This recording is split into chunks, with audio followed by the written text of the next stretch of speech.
अरे मिलती है जिंदगी में मोहब्बत कभी कभी,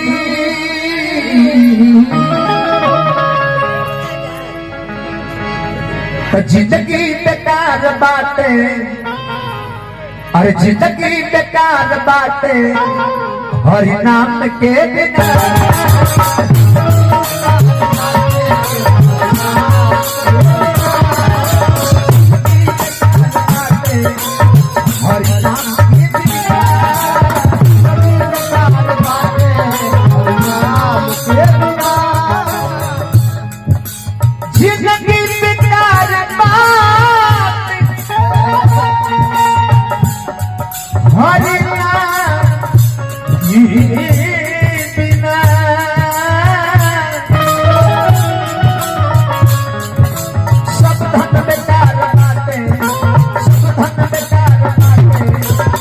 ज्ञान के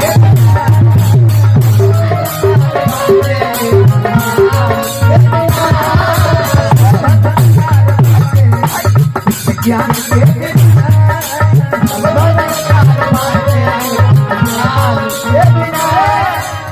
समाधान बेकार बातें कुछ ज्ञान के बिना। हम कितना नहीं बने को बात करनी है कि हम प्रणाम करी ले राजकुमार भैया के, नाते हम तरह के प्रणाम ना करो। तो राजकुमार भैया को हम प्रणाम करने तो हम तरह के प्रणाम ना करो। आई कदर के इनका मेहरारू को लगे जाई, घुसपत चली आई, वाह वाह कुछ बच्चा चली आई, तो इनका मेहरारू कहे कि बिलाई दूध पिए गए। क्या संस्कार बा कोई पिलारे के बहाना के लोग दिया ना ना ना ना, तो दूध पिए नहीं जाई होगा लगे।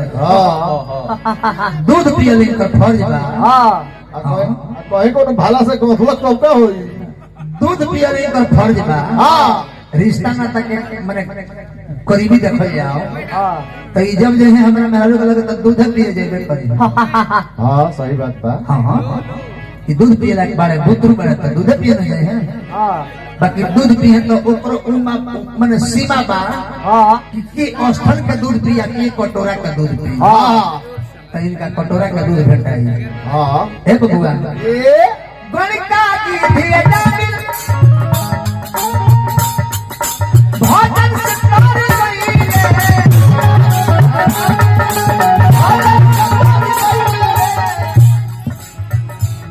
बेसवा ढेर घूमेंगे लेता ना लगा के बेसवा मीरा संत कबीरा के जिंदगी संवार गईले।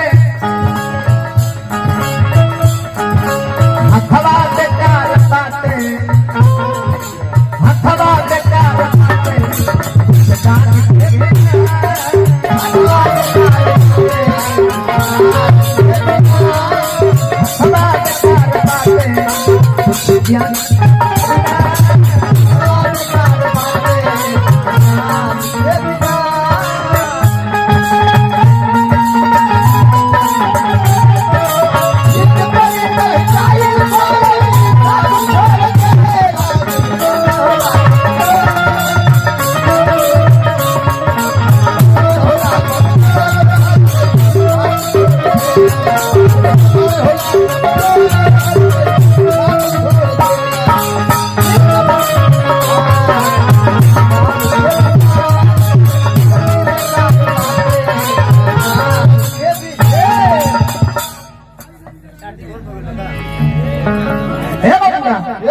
हथवा बेकार बातें कुछ दान के बिना।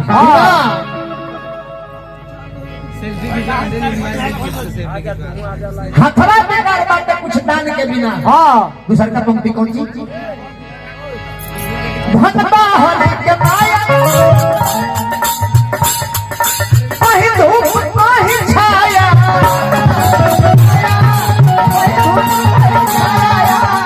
धन बाहरी के माया कहीं धूप कहीं छाया। बेरा अमेरिका में घाम उगल हुई, अमेरिका में बड़ा घाम उगल हुई, हमने क्या रात भइल बा, कहीं धूप में कहीं छाया बा। धन बाहरी के माया कहीं धूप कहीं छाया,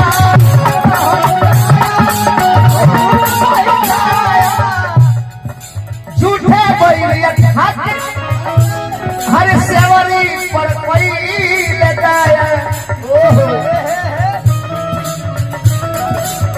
जीवन सफल न होई, जीवन सफल न होई, श्याम के बिना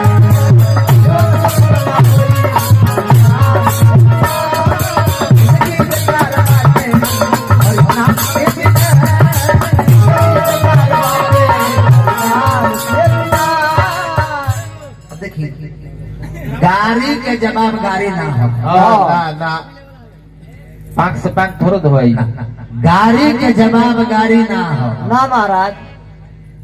कृष्ण भगवान के शिशुपाल गरियौलस, हाँ तो कृष्ण भगवान गरियौले थोड़ी है। ना ना कृष्ण भगवान के कृष्ण भगवान के शिशुपाल गरियौलस, तो कृष्ण भगवान गरियौले ना, ना भेटिए काट रहल। हाँ तो गाड़ी के जवाब गाड़ी ना हो। हाँ काहे कि गाड़ी के जवाब गाड़ी होई, तो एगो गाड़ी देले बड़ा तो हम दू गो दे, हाँ फिर 3 गो गाड़ी है तो हम 4 गो गाड़ी आगे हाँ। बढ़ते बढ़ते बढ़ जाएंगे। हाँ तो जब के लोग कहला कि ईंट के जवाब पत्थर से दिया जाता, गाड़ी के जवाब गाड़ी होइले ना हो ऐसे तो कहते हैं। लेकिन एगो गीत कलर में है कि आधारा के मुर्गे के लंगड़ा के मुर्गा लेके फरार हो गई। हाँ बताइए तनी मुर्गो मुर्गी पूछता रहे। देखो ना, ई तरह गीत ही याद नहीं। तब ई हो आइल घर से, हो आइल घर से, दोनों रहे मातल जवानी के लहर से, तक के भइल में नचार हो गई। लंगड़ी के पीली के आंधरा के पीला लेके फरार हो गई। सकल बा देखो तो गई दारू पी के खत्म बड़ा छोड़े करा के। हाँ का तरह का कहल ई कुल कोनो गीत होता ना गीत हम जब पहले गा गनी हम जिंदगी बेकार बाटे हरि नाम के बिना। हम तो गीते बोले हमरे पर अंतर है ना, हमरा याद नहीं है। क्या तनी बताई तो कुकुरु कुकुरु कहके मुर्गा दुखड़ा सुनाई, आ सुन के ऊपर मुर्गी पीछू आरी गइली आई। आके आके क्या कहली सुन के ऊपर मुर्गी पीछू आरी गइली आई, तले चुमा लेके चटते फरार हो गई, फरार हो गई।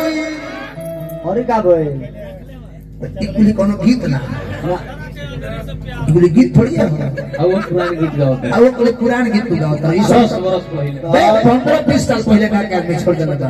हाँ ऐसे ना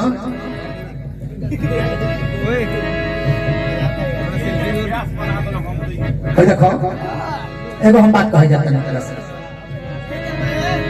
सुटुर सुटुर पतियावत बाड़ू ढेर जदी बोला हो, तू कहो हम कहो जदी फंदा खोला हो, अकेले कहीं भेंट हो जाई, वही जब भर पेट हो जाई। बात बात बात हो जाएगी। लगी दम फूले तहरा जैसन कितना जानी, ओइली अबरी गइली हो, चाच के हमने चहली बाकी पार नहीं पावली हो। तू आके देख लो, अजमा के देख लो, एक बेर में मिला तहरो सीट हो जाई, अकेले कहीं भेंट हो जाई, वही जब भर पेट हो जाई। तो तारा गीत के जवाब हो सकुली, बात छोड़ी कुली महाराज एमे कोनो लमहर बात नहीं है। हम ऐसे कहनी हम कि हमें माला के योग्य नहीं थी। प्राकृत के नियम बा कि अपना मुंह से दिया करेला बड़ाई, तब बुझी हो बेकार हो गई। हमारा अंदर कितनो योग्यता हो, हाँ कितनो क्षमता हुई, हाँ सही बात बा तब केहू हमारी प्रशंसा करी तो हमारी कहल दायित्व कि हम ये योग्य नहीं थी। नहीं की अब तारा लगा योग्यता होकर मैं कह के लिए आई हमरा के 100 गो माला पहनाई, हम माला पहने के योग्य बानी हाँ ना बबुआ। आओ तेरे ध्यान दो, छठे भैया हाँ कैसे ये पृथ्वी पर हुई। कैसे कैसे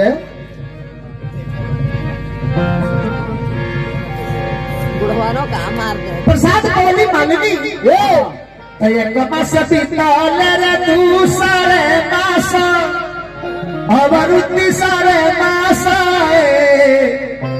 ए लाला धीरे धीरे देहिया पियलाए लागल मनवा हुलियाए लागल बीती गई रे चौथे मास पचवे तयौरी मास छठवे नुई ए लाला गहुआ के रोटी देख के हुले आवे सिकड़ा पर मन धावे कोनो भी गर्भवती में रोके उस समय में ओकरा मिठाई नहीं मन लगेला ना ना उस समय में सोनाई नहीं मन लगेला खटाई नहीं मन लगेला हाय हाय हाय लेकिन जब आई 9वां महीना राजा खुशी में झूमत रहे कि हमरा आंगन में फूल खिले के टाइम में आ गई लेकिन हाय रे बेदर्दी विपतिया और चले नदी हलूरे काले एगो फिल्म रहे सजनवा बरी भइले हमार ओमे एगो गीत है कैसे कि उल्टा पर बहु सीधा पर पासा उल्टा पर बहु सीधा पर पासा चुपचाप तू देखत चल किस्मत के तमाशा केकर किस्मत केकरा के कब कहां लेके चल जाई केकर किस्मत राजा से भिखारी बना दी आ केकर भिखारी से राजा हो जाई कौन सिंह एगो लेदरिया में गौलर ले खुदा जाने किस्मत कहाँ लेके जाई आज हम के करा दो बदनाम अपना हाथे पिया दो जा एक जा अपना हाथे खुदा जाने किस्मत कहाँ लेके जाई के कोई किस्मत के करा के कब का बना दी केहू ना जान सकते सोच करे राजा प्रिय पत्नी हमारे आंगन में फूल खिली गोदी में लेके खिलाए लेकिन हाय रे बेदर्दी विपतिया और चके में भी हंस वाले हाय रे बेदर्दी विपतिया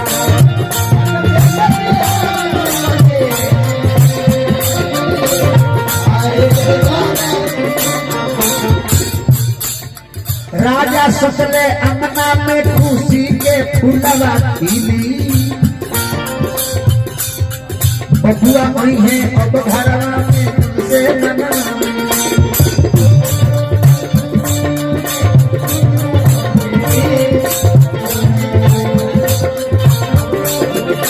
और चक्कर में लागल भारी ठेस और चक्कर में लागल भारी ठेस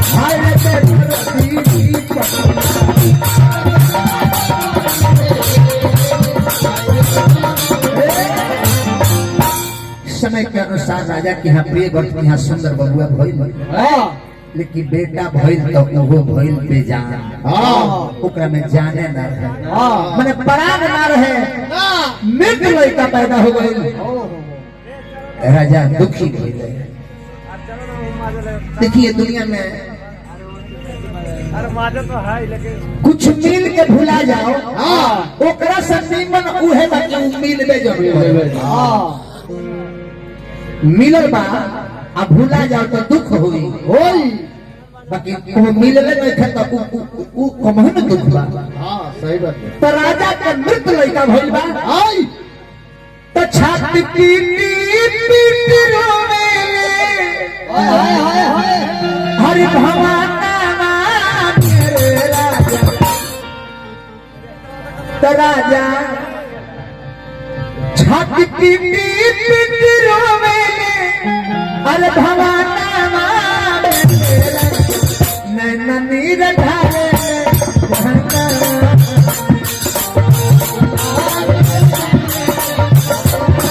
राजा नैना नीर ढाले